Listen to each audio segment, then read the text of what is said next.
Question number 1, enumerate some important features of the Himalayan river. तो बच्चों, जो हिमालयन नदियां होती है ना, उनके कुछ इंपॉर्टेंट फीचर्स बताने हैं। सबसे पहले तो मैं आपको फिर से बताता हूँ हिमालयन नदियां कौन सी होती है। बच्चे, जो हिमालयन नदियां होती है ना बच्चे, वो नदियां होती हैं जो पर्वतों को पिघल कर, जो बर्फ के पहाड़ होते हैं ना, उन्हें पिघल कर जो नदी बनती है उसे कहते हैं हिमालयन रिवर। यहां पर आप देख सकते हो, मैं आपको हिमालयन रिवर का पहला फीचर बताता हूं। पहला फीचर ये होता है कि ये नदियां होती है पेरेनियल। पेरेनियल का मतलब इस नदी में हमेशा पानी रहता है, 12 मास, माने कि 12 के 12 महीने साल भर पानी होगा इसमें। इसमें कभी पानी कम नहीं होता। इसका कारण क्या है बच्चे? इस नदी में पानी बारिश से भी आता है और पहाड़ों को पिघल कर, जो जो बर्फ के पहाड़ होते हैं ना, उनको पिघल कर भी आता है। इसीलिए 12 महीने इसमें पानी रहता है, इसीलिए इन नदियों को पेरेनियल कहा जाता है, माने 12 मास पानी में रहने वाली नदी। अब बताता हूं दूसरा फीचर। बच्चे, इन नदियों को ना कोर्स, ये जो हिमालयन नदी है, जैसे आपको यहां पर दिखा रखा है मैंने मैप में, इंडस हो गया, गंगा हो गया या ब्रह्मपुत्र हो गया, ये तीनों की तीनों हमारी हिमालयन रिवर है। ये तीनों नदियों का ना कोर्स, मतलब जो हिमालयन नदियां होती हैं उनका कोर्स काफी ज्यादा लंबा होता है। मतलब ये देखो, इनकी लेंथ बोल लो आप कोर्स को, ये इनका लेंथ ना, मतलब इनकी जो लेंथ होती है ना, वो बहुत बड़ी होती है। ठीक है बच्चे, अब बताता हूं इसका तीसरा फीचर आपको। तीसरा फीचर बड़ा इंपॉर्टेंट है बेटा। देखो मैं आपको दिखाता हूं, जैसे कि ये जो पॉइंट मैंने आपको दिखाया ना, जहां पर लिखा हुआ है रिवर सोर्स, यहां पर बड़े बड़े बर्फ के पहाड़ है जिन्हें पिघलकर नदी बन रही है। ठीक है, और ये आपका ओशन है, मतलब कि महासागर। बेटा, जहां से नदी बनती है और जहां को जाकर वो मिल जाती है, माने कि ओशन, सारी नदियां महासागर में ही जाकर मिलती है। तो इसके बीच में ना नदी का काफी लंबा कोर्स है। इसे हमने 3 भागों में बांटा हुआ है। ये वाला हो गया आपका अपर कोर्स, ये वाला हो गया आपका मिडिल कोर्स, और ये वाला हो गया आपका लोअर कोर्स। बेटा, हमारा जो अपर कोर्स होता है ना, इस वाले पार्ट की बात कर रहा हूं। अपर कोर्स में नदी का बहाव काफी ज्यादा तेज होता है, और इस बहाव में काफी ज्यादा सिल्ट होता है, सैंड होता है, और आपके पत्थर होते हैं। ठीक है, तो याद रखना, हमारा जो अपर कोर्स होता है नदी का, मतलब ये जो शुरुआत वाला पार्ट होता है ना, अपर कोर्स, इसमें नदी का बहाव भी तेज होता है, और इसमें काफी ज्यादा मात्रा में सिल्ट और सैंड होता है। अब हम बात करेंगे बच्चे मिडिल कोर्स की। मिडिल कोर्स में हमें 2 चीजें देखने को मिलती है। ये जब नदी हमारी बहती है ना, तो ये 2 डिजाइन बनाती है। इन डिजाइन को हम ऑक्सबो लेक और मियांडर कहते हैं। क्या होता है सर ये ऑक्सबो लेक और मियांडर? मैं आपको इसको तस्वीर के जरिए दिखाता हूं। थोड़ी देर के लिए हम थोड़ा कहीं दूसरी जगह चलते हैं। देखो, ये रहा मियांडर, और मैं आपको एक काम करता हूं, दोनों एक साथ दिखाता हूं। ये रहा आपका मियांडर और ऑक्सबो लेक। बच्चे ध्यान से देखो, जैसे कि ये नदी बहती हुई आ रही है, देखो ध्यान से बहती हुई आ रही है। इस तरीके से जो कर्व पार्ट बना रही है ना, इस कर्व पार्ट को, ये जो कर्व पार्ट है, इसे कहते हैं आपका मियांडर। एक कर्व टर्न ले रही है, बहुत ज्यादा तगड़ा टर्न मार रही है। देखो फिर दोबारा नदी ये आई आई आई, ये टर्न लिया, इसे कहते हैं आपका मियांडर। और यहां पर से नदी चलेगी। अब आप बोलोगे सर ये भी तो टर्न ले रखा है। अगर कोई इस तरीके का नदी में कर्व वाला पार्ट होगा, लेकिन वो अलग हो रखा है, डिटैच हो रखा है, अलग हो रखा है, इसे बोलेंगे ऑक्सबो लेक। ध्यान से देखना तस्वीर में, आपको मियांडर और ऑक्सबो लेक में यही अंतर दिखेगा। मियांडर भी एक कर्व है, एक टर्न है हमारी नदी का, और ऑक्सबो लेक भी। लेकिन ऑक्सबो लेक आपका ऐसा टर्न है जो नदी से थोड़ा अलग हो चुका है। देख सकते हो आप यहां पर तस्वीर में, देखो ये देखो अलग हो रखा है ना, यहां से अलग हो रखा है, इसे कहते हैं ऑक्सबो लेक। ये दोनों डिजाइन मियांडर और ऑक्सबो लेक हमारी नदी में देखने को मिलते हैं। वो भी कहां पर? ये आपका मिलते हैं आपके मिडिल कोर्स में। ठीक है बच्चे, मिडिल कोर्स में मिलेंगे आपके। अब बात करते हैं लोअर कोर्स की। बच्चे, लोअर कोर्स में जब नदी बहती है तो वो काफी धीरे हो जाती है। उसकी जो गति होती है, माने की स्पीड, पानी की स्पीड बहुत कम होती है। और हमें ना यहां पर माउथ दिखने को मिलता है, रिवर का माउथ। अब रिवर का माउथ क्या होता है बेटा? जैसे कि ये नदी आ रही है, नदी आ रही है, नदी आ रही है, नदी का ये पॉइंट, जहां से नदी अब सीधा ओशन में मिल जाएगी। बेटा, नदी का वो पार्ट जहां पर वो महासागर में जाकर मिल जाती है, उसे कहते हैं आपका रिवर माउथ। ठीक है बच्चे, और याद रखना, अगर आपकी नदी हिमालयन है, या मोस्टली जितनी भी नदियां हैं, उनके माउथ पे आपको डेल्टा देखने को अवश्य मिलेगा। डेल्टा, ये हमेशा याद रखना, बहुत इंपॉर्टेंट फीचर है कि लोअर जो कोर्स होता है ना, लोअर कोर्स, यहां पर हमें माउथ देखने को मिलता है, रिवर का माउथ। वो पार्ट होता है रिवर माउथ जहां पर नदी महासागर में मिलती है, और उस जगह पर हमें डेल्टा देखने को जरूर मिलेंगे। तो ये 3 बहुत इंपॉर्टेंट पार्ट थे। अपर कोर्स में पढ़ा हमने, मिडिल कोर्स में पढ़ा, और लोअर कोर्स में। तो ये सारे के सारे फीचर्स आप लोग याद रखना हिमालयन रिवर्स के। ठीक है बच्चे। Question number 2, give a brief description of the Ganga river system. बच्चे, हमें गंगा नदी के बारे में पूरा ब्रीफ डिटेल बताना है, डिटेल में उसके बारे में बताना है जो जो हमें पता है। ठीक है बच्चे, तो गंगा नदी के बारे में मैं आपको पढ़ाने वाला हूं, ध्यान से सुनिएगा। सबसे पहले तो मैं आपको बताता हूँ, ये जो आपको पर्वत दिख रहा है इसे कहते हैं गंगोत्री ग्लेशियर्स। नाम याद रखना, गंगोत्री ग्लेशियर। इसी पहाड़ को पिघल कर निकलती है हमारी नदी, जिसको हम स्टार्टिंग तौर पे, देखो ध्यान से, ये जो आपको तस्वीर में दिख रहा है ना बड़ा सा पर्वत पहाड़, ये आपका है गंगोत्री ग्लेशियर। ये पूरा का पूरा गंगोत्री ग्लेशियर है। अब गंगोत्री ग्लेशियर को पिघलकर जो नदी निकलती है उसे गंगा नहीं कहते, ध्यान से सुनना। गंगोत्री ग्लेशियर जब पिघलती है, जब गंगोत्री ग्लेशियर बर्फ का पहाड़ पिघलता है, उस वक्त उसे गंगा नहीं कहते, उस वक्त उसे कहते थे, कोई नदी बन रही है ना, इसे कहते हैं आपका भागीरथी। नाम याद रखना, गंगोत्री ग्लेशियर का पहाड़ पिघल रहा है, उसमें से जो नदी बनती है उसे कहते हैं भागीरथी। अब आपको दिखाता हूं मैं ध्यान से, ये दिखेगा आपको, ये पार्ट आपको इस पार्ट में दिख रहा होगा, यहां से जो नदी आ रही है वो है आपकी भागीरथी, और यहां से जो नदी आ रही है वो है आपका अलकनंदा, और ये दोनों देखो मिल रही है। और अब ध्यान से देखिएगा तस्वीर में, इन दोनों नदियों का टेक्सचर, इनका कलर कितना डिफरेंट है। भागीरथी कितनी अलग है और अलकनंदा कितनी अलग है। और जिस जगह पर ये मिल रही है, ये उत्तराखंड का देवप्रयाग है। बेटा याद रखना है, उत्तराखंड का देवप्रयाग है, ठीक है। ये है उत्तराखंड का देवप्रयाग, जहां पर ये दोनों की दोनों मिलती है। भागीरथी और अलकनंदा दोनों मिलकर बनाती है आपका गंगा। याद रखना, यहां पर देवप्रयाग पर बनती है गंगा। इस जगह का नाम है देवप्रयाग, ठीक है बच्चों, देवप्रयाग नाम है इस जगह का, देवप्रयाग। और एक और चीज बताऊं मैं आपको, ये उत्तराखंड में है। तो भागीरथी और अलकनंदा दोनों की दोनों मिली और बन गई गंगा। अब ये जो गंगा है ना, ये बहती बहती सीधा जाती है हरिद्वार। तो बच्चे आप सब गए होंगे हरिद्वार, है ना, कावड़ लेके कावड़िया इस वक्त जा भी रहे हैं। तो बच्चे हरिद्वार में आ जाती है ये नदी। हरिद्वार में आने के बाद ये नदी हरिद्वार से जैसे ही आगे जाती है तो प्लेन्स इलाका आ जाता है। काफी बच्चों को डाउट होता है, सर ये प्लेन्स इलाके कौन से होते हैं? बेटा प्लेन्स वो इलाके होते हैं जहां पर पहाड़ देखने को नहीं मिलते आपको। प्लेन्स जैसे दिल्ली हो गया आपका, है ना, ये इस साइड का यूपी का कुछ इलाका हो गया, प्लेन्स में आता है। यहाँ पर कोई बड़े बड़े ऊंचे पर्वत जैसे पहाड़ नहीं है, ठीक है। तो यहाँ पर आ गई हरिद्वार में गंगा, और गंगा यहाँ से चली जाती है सीधा प्लेन्स में। देखो यहाँ पर दिखाता हूं मैं आपको, ध्यान से देखना, ये रहा आपका हरिद्वार, दिखा। और देवप्रयाग मैंने आपको बताया ना, देवप्रयाग में क्या होता है, ये आई आपकी भागीरथी, ये आई आपकी अलकनंदा। भागीरथी और अलकनंदा नदी दोनों मिलकर गंगा बना रही थी। फिर गंगा गई आपकी हरिद्वार पे, और हरिद्वार के बाद ये जितना भी पार्ट है ना बच्चे, ये प्लेन्स इलाका है, ठीक है। हरिद्वार के बाद जब गंगा नदी आगे बहती है तो वो प्लेन्स इलाके में बहती है। इसके बाद मैं आपको बताता हूं, ध्यान से देखना। अब गंगा नदी की बहुत सारी ट्रिब्यूटरी है, मतलब छोटी मोटी सहायक नदियां जो गंगा में जाकर मिल जाती है। जैसे कि मैं आपको बताऊं, सबसे पहले गंगा की ट्रिब्यूटरी बताता हूं, जो खुद भी हिमालयन रिवर है, ठीक है। जैसे कि मैं आपको बताता हूं घाघरा, देखते रहना बच्चे ध्यान से। जैसे ये आपका है घाघरा, आपका गंडक और आपका कोसी, और ये है आपकी यमुना। देखो दिख गई होगी आपको, ये रही यमुना, ठीक है। घाघरा, गंडक और कोसी, ये तीनों की तीनों नेपाल की पहाड़ियों से आती है। नेपाल में बड़े बड़े पहाड़ है बर्फ के ना, वहां से पिघल कर ये नदियां आती हैं। और देखो आपको दिख रहा होगा इस तरीके से आके गंगा में मिल रही है, ठीक है। ये गंगा में आकर मिल जाती है, गंगा की ट्रिब्यूटरी है। गंगा की ना ट्रिब्यूटरी दो प्रकार की है। एक ट्रिब्यूटरी ऐसी है जो हिमालयन है, और एक ट्रिब्यूटरी ऐसी है जो पेनिनसुलर है, ठीक है।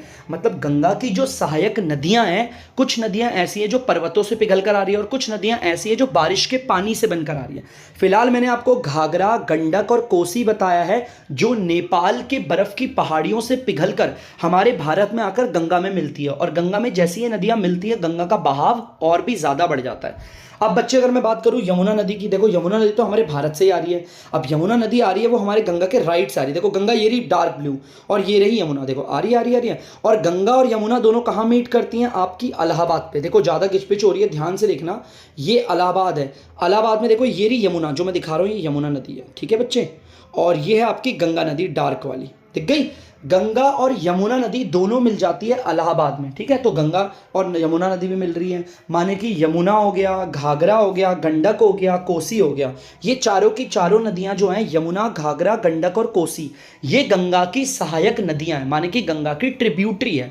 बेटा बस ये नहीं है ट्रिब्यूटरी, इसके अलावा भी और भी ट्रिब्यूटरी हैं जो आती है। आपकी पेनिनसुलर नदी है, जो पेनिनसुलर अपलैंड से आती है, ऊंची जगह से आती है थोड़ी और। तो बच्चे जैसे कि आपका बेटवा, और यहाँ पर आपको दिख रहा होगा चंबल, नहीं दिख रहा मैं दिखाता हूँ आपको, और सोन, और भी दिखाता हूँ मैं, ध्यान से देखिएगा बच्चे, मैं दिखाता हूँ आपको तस्वीर में। ये रहा, देखो बच्चे ध्यान से देखिएगा, ये रही आपका चंबल नदी, और ये रही आपकी बिटवा, और ये रही सोन। बेटा ये तीन नदियाँ चंबल, बेटवा और सोन। आप लोग बोलेंगे सर और भी तो नदियां हैं। बेटा हमें मेन मेन पढ़नी है। चंबल, बेटवा और सोन ये भी गंगा की सहायक नदियां हैं।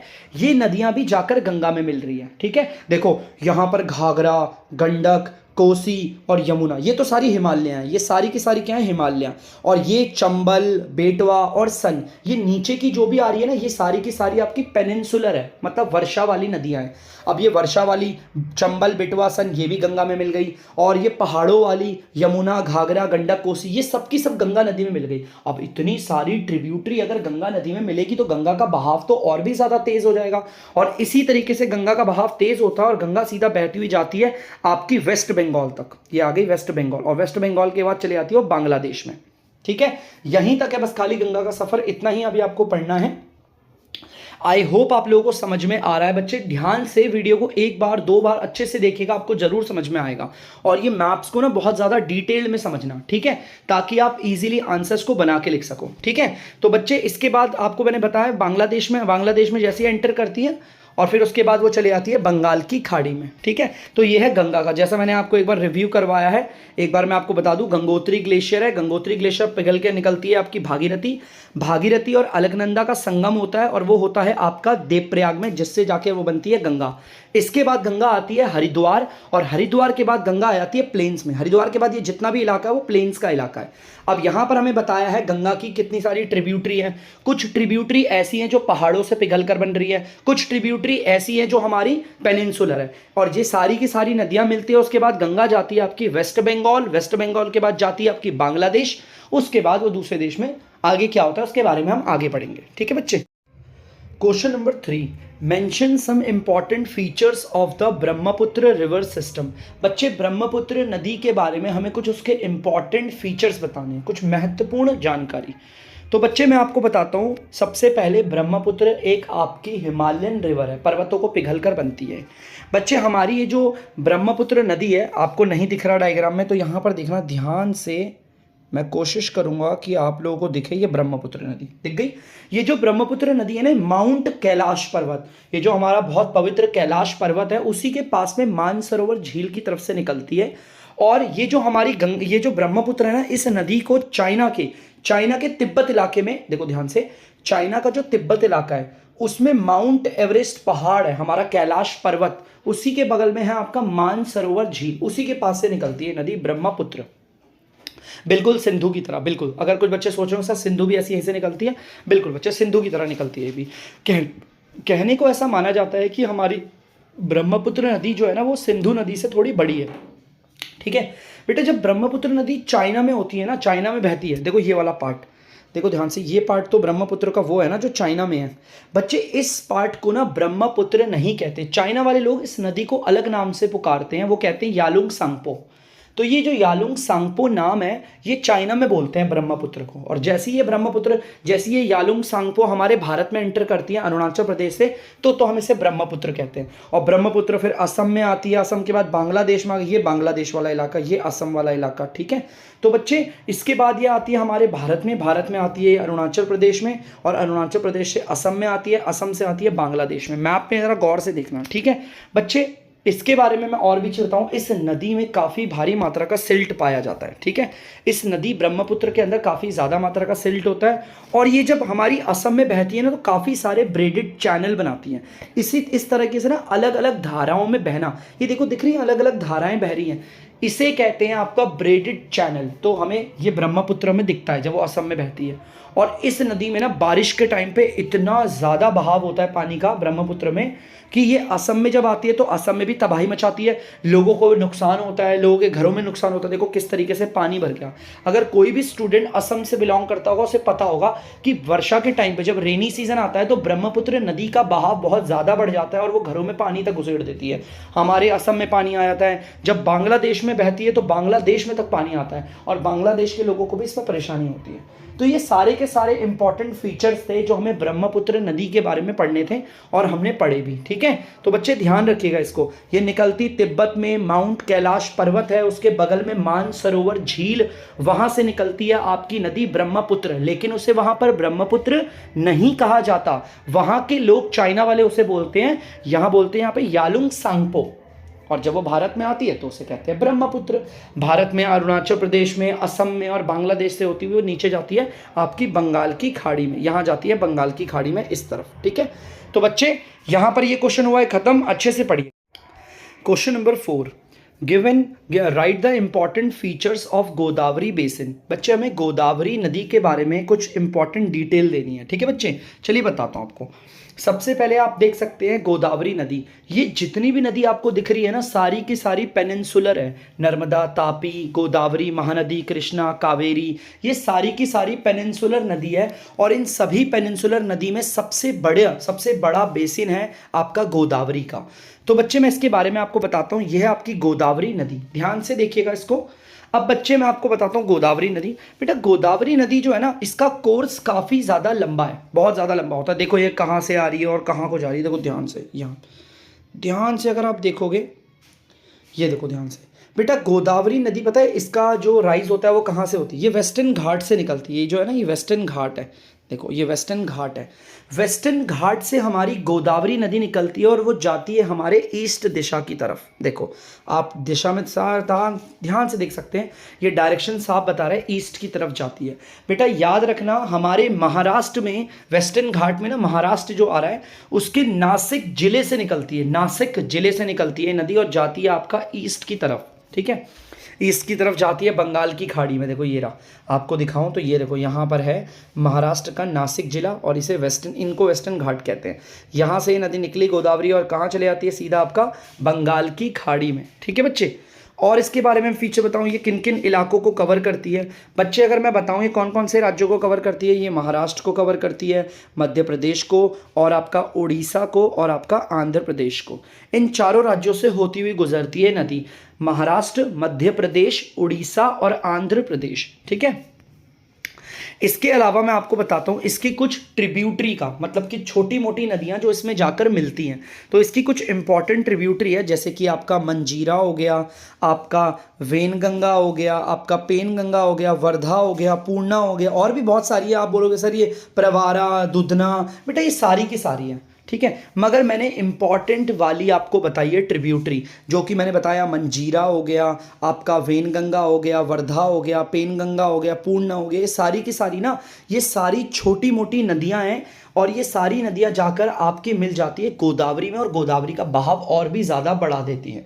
बेटा इनमें से ना कुछ इंपॉर्टेंट नदियां हैं, मैं एक बार आपको बताता हूँ कौन कौन सी नदियां हैं वो, बच्चे ध्यान से सुनिएगा, ठीक है। जैसे कि ये रहा आपको बच्चे, एक हो गया आपका मंजीरा और एक हो गया आपका पेनगंगा, एक हो गया आपका वेनगंगा। इन तीनों नदियों के बारे में अगर मैं आपको बताऊं, ये तीनों की तीनों ट्रिब्यूटरी है गोदावरी की, मतलब गोदावरी की सहायक नदियां ही हैं बच्चे। वेनगंगा, पेनगंगा और मंजीरा, ये तीनों नदी नीचे साउथ की तरफ, मतलब नीचे भाग की तरफ बहुत ज़्यादा बड़ी नदी है, ठीक है। ये काफ़ी बड़ी नदी है, इसीलिए इन तीनों को मिलाकर हम दक्षिण गंगा कहते हैं। आप उसे इंग्लिश में साउथ गंगा भी कह सकते हो। ये गंगा नहीं है, लेकिन इसे साउथ गंगा क्यों कहा गया है, इस अकेली नदी को नहीं कहा गया। आपकी पेनगंगा, वेनगंगा और मंजीरा, इन तीनों को मिलाकर बनती है आपकी साउथ गंगा, माने कि दक्षिण गंगा, क्योंकि इनका ना, इन तीनों को मिलाकर इनका बहाव बहुत ज़्यादा हो जाता है, ठीक है। मैं अगर आपको इस नदी का कोर्स बताऊं कितना लंबा है, देखो यहाँ से निकल रही है, नासिक जिले से ओरिजिनेट कर रही है और ये होती आ रही है हमारी ये गोदावरी नदी। अगर मैं अपने गोदावरी नदी के आपको ना कोर्स बताऊं तो इसका जो पूरा कोर्स है ना, मतलब इसकी जो लेंथ है वो 1500 किलोमीटर है, मतलब उतनी बड़ी नहीं है, 1500 किलोमीटर। लेकिन नीचे साउथ में जितनी भी पेनिनसुलर नदियां हैं उसमें गोदावरी सबसे ज़्यादा बड़ी है, ठीक है। तो ये इसके फीचर्स हैं, याद कर लीजिएगा। Question number 5, in what ways different what are the cause that pollute rivers. Simple बता देता हूँ बच्चों आपको कि वो कौन कौन से कारण हैं जिसकी वजह से नदियों का पानी प्रदूषित होता जा रहा है। तो बच्चे मैं आपको बताता हूँ नदियों के पानी का प्रदूषित होने का कारण क्या है। ये जो नदियों का पानी है वो धीरे धीरे गंदा होता जा रहा है और आप देखते भी होंगे, उसका कारण मैं आपको समझाता हूँ।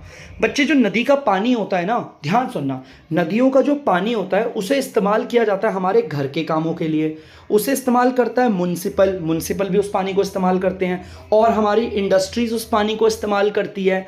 हमारी जो एग्रीकल्चर होता है माने कि खेती बाड़ी, वहाँ पर भी उस पानी का इस्तेमाल किया जाता है। अब इतनी सारी जगह पर अगर वो पानी इस्तेमाल होगा तो पानी का स्तर, नदियों में जो पानी का स्तर है वो धीरे धीरे कम होता जाता है। ठीक है। दूसरा कारण क्या है, हमारी इंडस्ट्री से निकलने वाला पूरा का पूरा हैवी वाला वेस्ट, इतनी सारी गंदगी है जो हमारी इंडस्ट्रीज की सारी जाती है, डंप कर दी जाती है नदी में।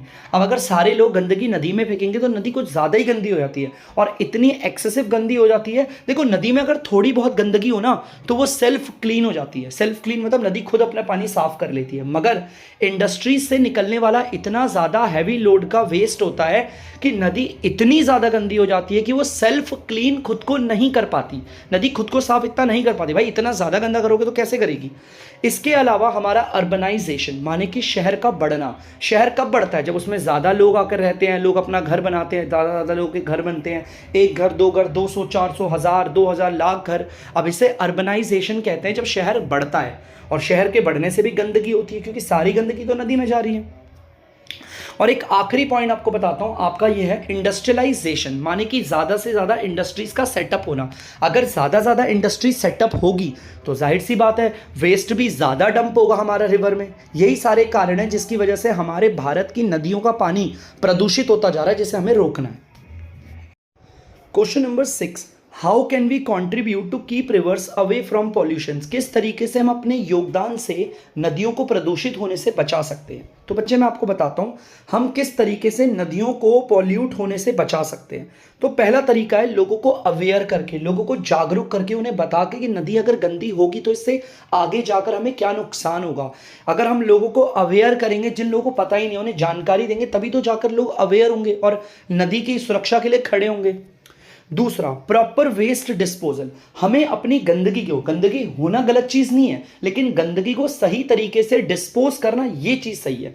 मतलब अगर आप गंदगी कर रहे हो, इट्स कोई बात नहीं, गंदगी भाई सब में होती है। अगर हम कहीं रह रहे हैं तो वहां गंदगी होगी, लेकिन उस गंदगी को सही जगह ठिकाने ना लगाना ये गलत है। तो हमें अपनी सारी गंदगी को ना सही जगह पर डिस्पोज करना है। तीसरा, बच्चे हमें ये रेगुलर चेक करना है कि जानवर ना पानी नदियों में ना नहाए। अक्सर लोग क्या करते हैं, अपने जानवरों को नहलाने की जगह ये नहीं कि बाल्टी से नदी में पानी निकाल के फिर जानवर को नहलाया, लोग डायरेक्ट सीधा नदी में ले जाकर अपनी जानवरों को नहलाते हैं, जो कि गंदा होता है। ठीक है। और लोग क्या करते हैं, अपने आइडल्स जैसे कोई भी मूर्ति, अस्थियां या फिर ये जो विसर्जन टाइप होता है नदियों में करते हैं बच्चे, इससे भी नदियां ना गंदी होती है। ठीक है।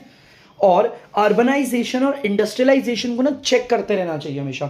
अर्बनाइजेशन का मतलब शहर का बढ़ना, इंडस्ट्रियलाइजेशन का मतलब देखो नीचे अर्बनाइजेशन है और ऊपर इंडस्ट्रियलाइजेशन है, तस्वीर में साफ दिख रहा है। इंडस्ट्रीज का बढ़ना होता है इंडस्ट्रियलाइजेशन, शहर का बढ़ना होता है अर्बनाइजेशन। दोनों पे पूरा कंट्रोल रखना चाहिए कि भैया इतना ज्यादा भी शहर ना बढ़े और इतनी ज्यादा भी इंडस्ट्रीज ना बढ़े कि प्रदूषण इतना ज्यादा बढ़ जाए, एक्सेसिव। ठीक है। तो इन सारी चीजों को फॉलो करके हम अपनी नदियों को प्रदूषित होने से रोक सकते हैं। क्वेश्चन नंबर 7, क्लासीफाई लेक्स इन 3 कैटेगरीज, ऑल्सो गिव एग्जाम्पल्स। हमारे भारत में लेक्स को ना कैटेगरी में बांटा हुआ है, उन सारी कैटेगरी के बारे में बताना है और सबके उदाहरण देने हैं। तो बच्चे मैं आपको बता दूं लेक्स को ना 3 भागों में बांटा गया है। सबसे पहले मैं बता दूं भारत में जितनी भी झीलें हैं उन्हें 3 भागों में बांटा गया है। पहला आता है आपका फ्रेश वाटर लेक। ठीक है। फ्रेश वाटर लेक ये अक्सर आपको ना पहाड़ी वाले इलाकों में देखने को मिलेंगी। ऐसी झीलें सिर्फ जहां पर पहाड़ होते हैं ना, आपके हिमालयन रीजन, सिर्फ वहीं दिखेगी आपको ये। जैसे कि, और ये बनता कैसे मैं आपको बताता हूँ बच्चे। जैसे कोई पहाड़ है, लेट सपोज यहाँ पर ना ऐसे एक पहाड़ हुआ होता होगा, है ना। पहाड़ क्या होता है, वो टूट के इस तरीके से डग आउट हो जाता है, नीचे की तरफ धंस जाता है। देखो ये जो पहाड़ था, इधर देखो ध्यान से सुनना, इस तरीके से यहाँ पर ना पहाड़ था। अब जमीन के कारण ये पहाड़ नीचे धंस गया, डग आउट हो गया, यहाँ से निकल गया और यहाँ पर धीरे गड्ढा पड़ गया। अब यहाँ पर गड्ढा पड़ने की वजह से बर्फ पिघलकर यहीं पर जमा होने लगी। देखो सारी बर्फ पिघलकर यहाँ पर पानी जमा होने लगा और इस तरीके से यहाँ पर झील का निर्माण हुआ। सेम इसी तरीके से बनती है आपकी फ्रेश वाटर लेक। जो बड़े बड़े ग्लेशियर्स होते हैं ना, वो नीचे की तरफ धंस जाते हैं, गड्ढा हो जाता है, वहाँ पे पानी भर जाता है बर्फ पिघलकर। इस तरीके से बनती है आपकी ये फ्रेश वाटर लेक्स। जैसे कि हमारे भारत की सबसे बड़ी फ्रेश वाटर लेक है वुलर लेक। इसके अलावा भी और बहुत सारी हमारी लेक हैं, जैसे कि ये है आपकी डल लेक, ये आपका भीमताल और लोकतक लेक हो गया, और ये आपका बारापानी लेक हो गया। ये सारी की सारी फ्रेश वाटर लेक है जो मैंने आपको पढ़ा दी। पर्वत रीजन्स में, मतलब हिमालयन रीजन्स में ये पाई जाती हैं। कैसे बनती है मैंने आपको ये भी बता दिया। अब बताता हूं दूसरी लेक जो कि होती है सॉल्ट वाटर लेक। तस्वीर में देखो सफेद सफेद दिख रहा है ना, नमक है ये, सॉल्ट वाटर लेक। ठीक है। अब जैसे कि ये ज्यादातर ना राजस्थान के इलाकों में पाई जाती है। ये मोस्टली मेनली ये जो सॉल्ट वाटर लेक है राजस्थान के इलाके में पाई जाती है। और नाम बताता हूँ इसका, सांभर लेक। देखो लिखा हुआ है ना राजस्थान, एकदम सफ़ेद हो रखा है, सांभर लेक। बेटा इस लेक से ना नमक, इसे सॉल्ट वाटर लेक इसलिए कहा जाता है कि इसी झीलों से ना नमक जो होता है वो निकाला जाता है और नमक बनाया जाता है। ये जो टीले ऐसे दिख रहे हैं ना आपको, ट्राइंगल जैसे, एक ऊपर पिरामिड जैसे छोटे छोटे छोटे टीले, ये नमक के हैं, यहाँ से नमक बनाया जाता है। अगला आता है आपका लगून। बेटा लगून क्या होता है, ये कौन सी लेक होती है, इसके बारे में भी बताता हूँ।